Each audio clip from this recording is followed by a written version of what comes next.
रूपानंद महांती ମୁଁ ମଧୁସୂଦନ ନଗର ଉନ୍ନୟନ କମିଟିର ପ୍ରେସିଡେଣ୍ଟ ଅଛି। ଦୀର୍ଘ ବର୍ଷ ଭଳି ଏ ବର୍ଷ ବି ମଧ୍ୟ ଆପଣ ପାଳନ କରୁଛନ୍ତି ବନ୍ଧୁ ଏ ବର୍ଷ ଆମର ଚତୁର୍ଥ ବର୍ଷ ବନ୍ଧୁ ମିଳନ ବା ଏକ ପ୍ରକାର ସଦସ୍ୟ ମିଳନ। ବନ୍ଧୁ ମିଳନ ବା ଏକ ପ୍ରକାର ସଦସ୍ୟ ମିଳନ। କେତେ ଖୁସି ଲାଗେ ଏଇ ଟାଇମଟା ଯେତେବେଳେ ସାହି ଲୋକ ଆପଣ ସବୁ ପରିବାର ଏକାଠି ହୁଅନ୍ତି?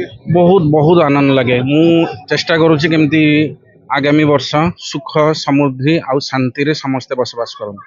କଣ ଦେବେ ଆପଣ ମାନେ ପୁରୀବାସୀଙ୍କୁ ଏବଂ ଆପଣ ଯୋଉମାନେ ଆସିଛନ୍ତି ମେସେଜ କଣ ରହିବ ଆପଣ ମାନଙ୍କୁ ଆଗାମୀ 2026 କିଭଳି ରହିବ ଆପଣ? ଯେ ପରସ୍ପର ଭିତରେ ସବୁବେଳେ ଶାନ୍ତିର ବାର୍ତ୍ତା ନେଇକରି ସମସ୍ତେ ପରିବେଶଟାକୁ ସୁରକ୍ଷିତ ରଖନ୍ତୁ। ଏଇ ଚତୁର୍ଥ ବାର୍ଷିକ ହେଲେଣି ଆପଣଙ୍କର, ପୁଣି ଆଗାମୀ ଦିନରେ ଚାଲିବ ଏଇଟା? ଏଇଟା ପ୍ରତିବର୍ଷ ଚାଲିବ। ମୁଁ ରୁହେ, ସଭାପତି ରୁହେ ବା ମୁଁ ସଭାପତି ନ ରୁହେ, ମୁଁ ସହଯୋଗ କରିବି ଏବଂ ସବୁ ବର୍ଷ ପାଇଁ ଏଇଟା ଉପକୃତ ହେବି। ଆଚ୍ଛା, କେବଳ ମଧୁସୂଦନ ନଗର ନା ଆଉ କୋଉ ନଗର ଅଛନ୍ତି ଏଥିରେ? ମୁଁ ମଧୁସୂଦନ ନଗରରେ ଏଇଟା ଦେଖିଛି, ହରିହର ନଗର ବି ଦେଖିଛି, ସେପଟେ ମାରୁତି ନଗର ବି ଏମିତି ସବୁ ଦେଖିଛି। ଆଜି ଏଇ ଯୋଉ ବନ୍ଧୁ ମିଳନ କେବଳ ମଧୁସୂଦନ ନଗର ଆମର ଏଠି ଏଇ ବର୍ଷକୁ ଚତୁର୍ଥ ବର୍ଷ ପାଳନ କେତେ ହେଉଛି। ମେମ୍ବର ଅଛନ୍ତି, କେତେ ଖୁସି ଲାଗୁଛି? ଆମର 116 ମେମ୍ବର।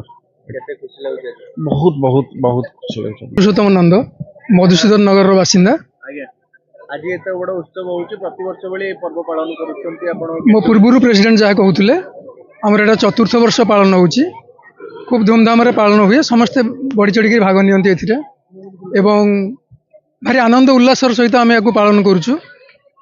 ସାମାଜିକ ବିଧି ବ୍ୟବସ୍ଥା ଭିତରେ ରହି ଖୁବ୍ ସୁନ୍ଦର ଭାବେ ପାଳନ କରୁଛୁ, ସମସ୍ତେ ଖୁସି।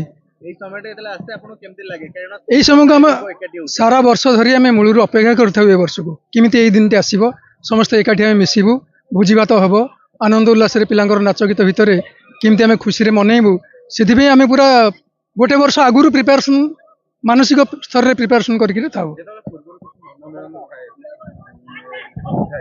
ଆଜି ଆମ କଲୋନୀ ସାଧାରଣତଃ ଅନ୍ୟ କଲୋନୀ ଠାରୁ ଟିକେ ଭିନ୍ନ। ଆମର ମନୋମାଳିନ୍ୟ ବିଶେଷ ନାହିଁ। ଯେଉଁମାନେ ଯୁବ ପ୍ରତିଭା ସବୁ ଅଛନ୍ତି ଆ ଭିତରେ ସମସ୍ତେ ସମସ୍ତଙ୍କ ସାଙ୍ଗରେ ମିଳିମିଶି ହାତକୁ ହାତ ଧରି କାମ କରୁଛନ୍ତି ଏବଂ ଖୁବ୍ ଶୃଙ୍ଖଳାର ସହିତ ଆମ କଲୋନୀରେ ବସବାସ କରୁଛନ୍ତି। ବିଶେଷ ମନୋମାଳିନ୍ୟ ନାହିଁ। ଯଦି ବା କୌଣସି କେତେବେଳେ ମନୋମାଳିନ୍ୟ ଟିକେ ହେଉଯାଉଛି, ସାଙ୍ଗେ ସାଙ୍ଗେ ସେଇଟା ଇନଷ୍ଟାଣ୍ଟଲି ସେଇଟା ସମାଧାନ ହେଇଯାଏ। ସେଥିପାଇଁ କମିଟି ଅଛି, ଉନ୍ନୟନ କମିଟି ଯେଉଁ ଅଛି ଆମର ମଧୁସୂଦନ ନଗରର, ସେ ତାର ତତ୍ପରତାର ସହିତ ତାକୁ ସମାଧାନ କରିଦିଅନ୍ତି। ଆଜ୍ଞା, 2026 କଣ ରହିବ ମେସେଜ ରହିବ? 2026 ଆନନ୍ଦ ଉଲ୍ଲାସର ବର୍ଷ ହେଉ, ସମସ୍ତଙ୍କର ମଙ୍ଗଳ ହେଉ, ପ୍ରଭୁ ଶ୍ରୀ ଜଗନ୍ନାଥଙ୍କର ଅପାର କରୁଣାରୁ ସମସ୍ତେ ଖୁବ୍ ଆନନ୍ଦର ସହିତ ସୁଖମୟ ଜୀବନ ଯାପନ କରନ୍ତୁ। ଏତିକି ଆମ ମଧୁସୂଦନ ନଗର କଲୋନୀବାସୀଙ୍କର ଇଚ୍ଛା ଏବଂ ଅଭିଳାଷ।